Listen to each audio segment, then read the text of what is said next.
नमस्कार किसान साथियों, आप सभी का स्वागत करता हूं एग्री स्कूल फॉर्म के यूट्यूब चैनल में। पिछले विगत दिनों से हमने मिर्ची की खेती पर किसानों को बहुत फ़ायदा पहुंचाया और किसान भाइयों और बहनों ने बहुत ही अच्छा रिस्पॉन्स दिया। तो इसी सीरीज़ में अभी वैसे कपास की खेती का एक महत्वपूर्ण समय चल रहा है। बरसात का अभी समय है। कपास की हमारी फसल जहाँ मिर्ची होती है वहाँ लगभग कपास होता ही होता है। तो हमने ये प्लान किया कि आज के वीडियो में हम कपास की खेती में हम आपको बताने का हमने प्रयास किया है। और हमने ये प्रयास किया है कि कपास को ए टू जेड वीडियो पहले एक बनाएंगे जैसे हमने मिर्ची की खेती में किया था, फिर इसको हम सीरीज़ में भी कन्वर्ट करेंगे। यदि आपका रिस्पॉन्स अच्छा रहता है तो हम इसको सीरीज़ में भी लाएंगे। तो आज के वीडियो में हम बात करेंगे कपास की खेती के बारे में। तो चलिए शुरू करते हैं।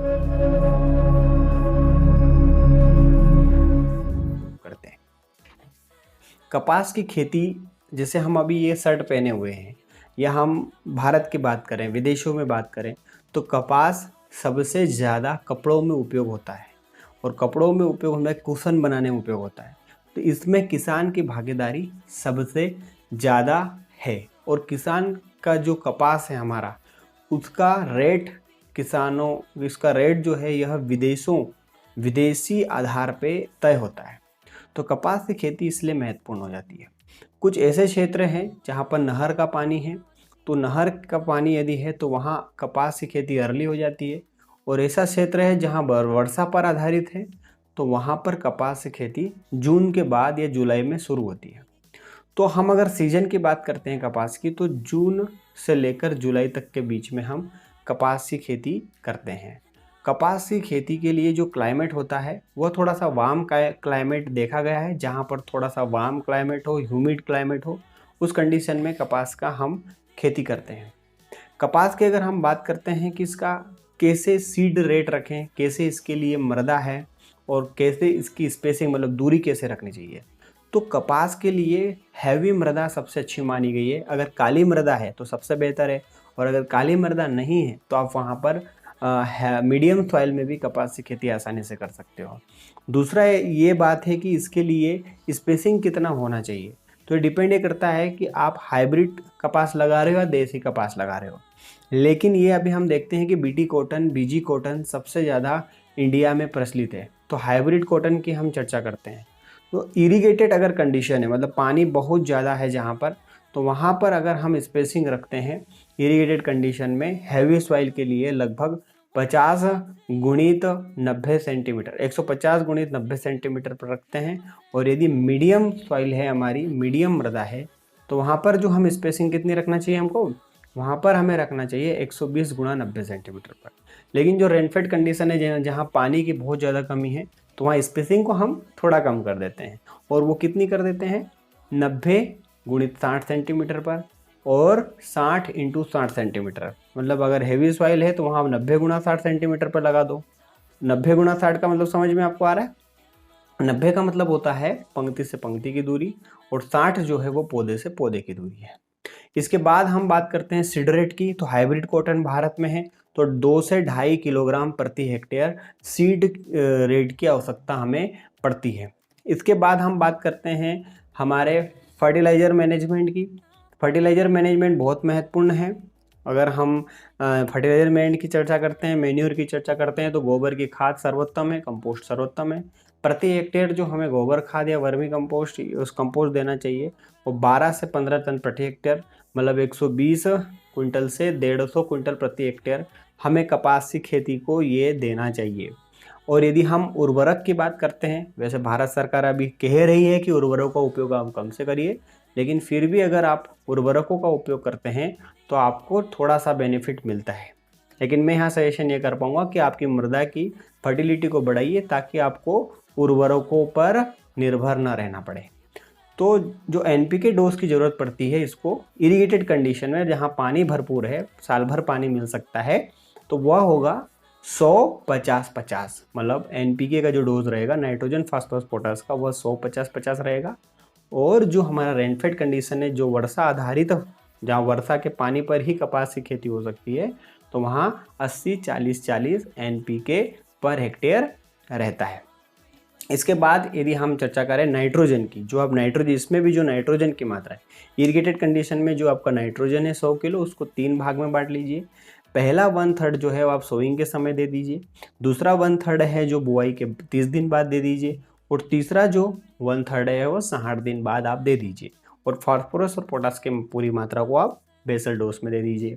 इसी प्रकार रेनफेड कंडीशन में आप 2 भागों में बांट लीजिए। 80 किलोग्राम है तो 50% को आप बुआई के समय दे दीजिए, और जो 50% आपको बचेगा वह आप जो है आपका 30 दिन बाद दे दीजिए, मतलब स्क्वायर फॉर्मेशन पे आप दे दीजिए।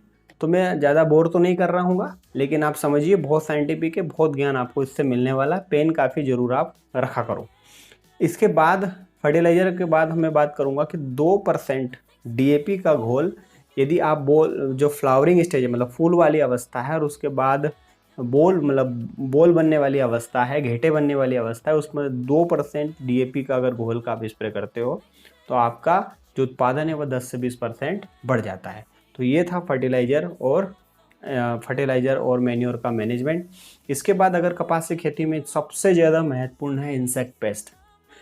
जब बीटी कॉटन नहीं था, देसी कॉटन था, उस समय केवल और केवल हम क्या करते थे, बॉलवर्म, 3 बॉलवर्म होते थे, एक स्पॉटेड बॉलवर्म, एक पिंक बॉलवर्म और अमेरिकन बॉलवर्म था। लेकिन बीटी कॉटन आने से इसने 3-4 किट हमें और दे दिए, जैसे जेसिड दे दिया, थ्रिप्स दे दिया, वाइट फ्लाई दे दिया और एफिड दे दिया।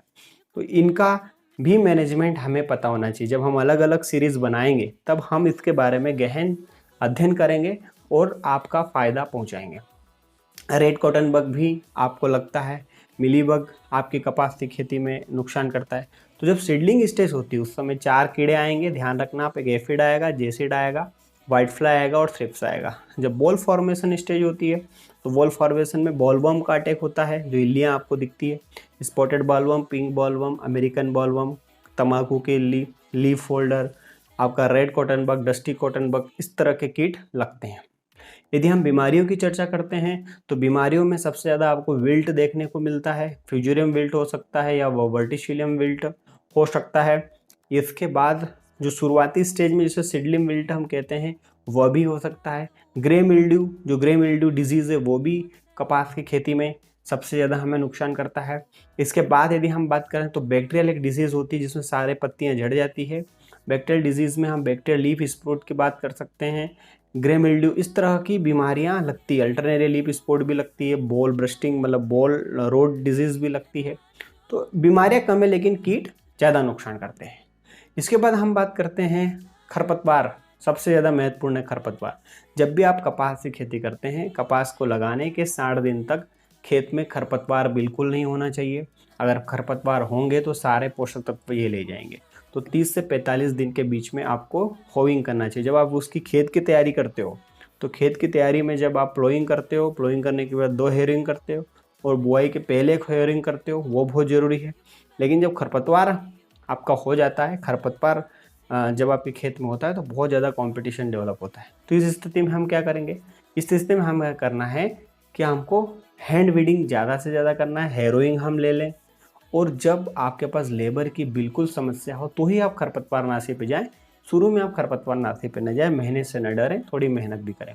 तो खरपतवारनाशी में हम एक प्री सोविंग करते हैं, मतलब बुआई से पहले एक हर्बिसाइड देते हैं जिसका नाम है बासालिन या फ्लुक्लोरिन नाम का होता है। लगभग 0.75 से 1 किलोग्राम पर हेक्टेयर लगता है। इसके बाद एक पेंडिमेथिलिन नाम की दवा आती है, आप सब जानते हो, उपयोग करते हो। इसको कपास को लगाने, मतलब कपास के उगने से पहले और खरपतवार उग जाता है तब हम इसको प्री इमरजेंस में दे सकते हैं। इसके बाद एलाक्लोरेलासो भी होता है, वो भी आप दे सकते हो। लेकिन स्थिति ये है कि आप मैनुअली करें, डोरा चला के करें, हाथ से न करें तो हमारा फ़ायदा है। फिर हम इंटरक्रॉपिंग की बात करते हैं। भैया कपास में हम 4 फीट की दूरी पर कपास को लगा रहे हैं, 4 फीट की दूरी पर जरा हम कपास को लगा रहे हैं, इधर भी 2.5 से 3 पौधे से पौधे की दूरी है। तो जो बीच की जगह बचती है इसमें हम या तो उड़द लगा लें इसमें, या हम सोयाबीन लगा लें बीच में, ताकि हमको एक्स्ट्रा इनकम मिल जाए, जिससे हम ज़्यादा से ज़्यादा इनकम कमा लें।